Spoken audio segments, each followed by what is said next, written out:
staying with the Monday Report, let's talk about education matters now. And the Ministry of Education has launched investigations into attempts by some primary schools to register grade 7 learners for the 2023 Kenya Certificate of Primary Education exams. The ministry, in a letter, has directed regional and county directors of education to validate all registration data for KCPE and point out any abnormal increase in candidates against the 2022 Class 7 enrollment. The probe follows complaints from administrators in Garissa and parts of Rift Valley who have warned teachers against colluding with parents to transfer their grade 7 children to Class 8.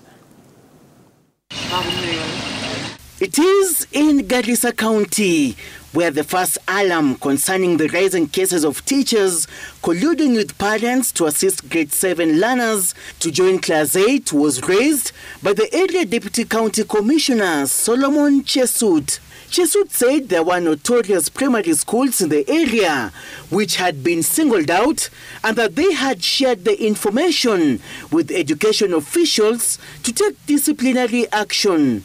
Kuna wazazi ambao sasa wanarukisha watoto wanaenda kuregister katika darasa la 8. Na ningependa kuwaonya walimu, mtapoteza kazi zenu, mtapoteza kazi na hiyo hatuchezi. Hakuna vile unaweza rukisha mtoto kutoka class 6 kuregister kama class 8. And we have notorious schools. And less than 2 weeks later, the Ministry of Education has stepped in following numerous complaints over the same across the country.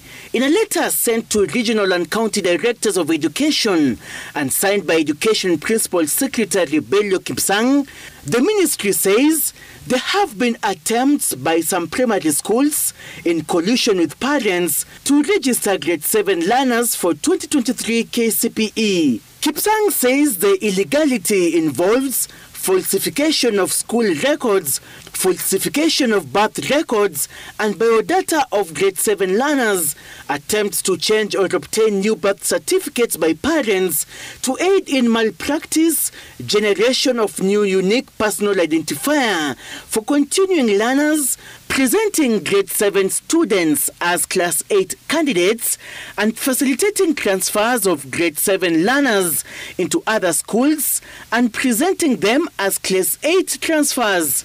To curb this, the ministry has directed all field officers to validate all registration data for 2023 KCPE and point out any abnormal increase in the KCPE candidature against 2022 Class 7 enrollment.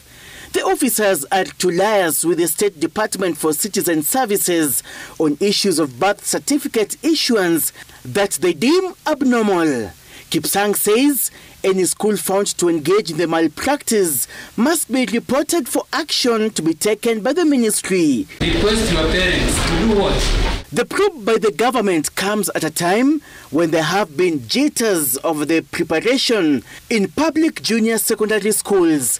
The first week of the junior secondary school education in public school was characterized by delays in deployment of teachers, few teachers compared to the number of students, lack of enough infrastructure in some schools to accommodate all grade 7 students.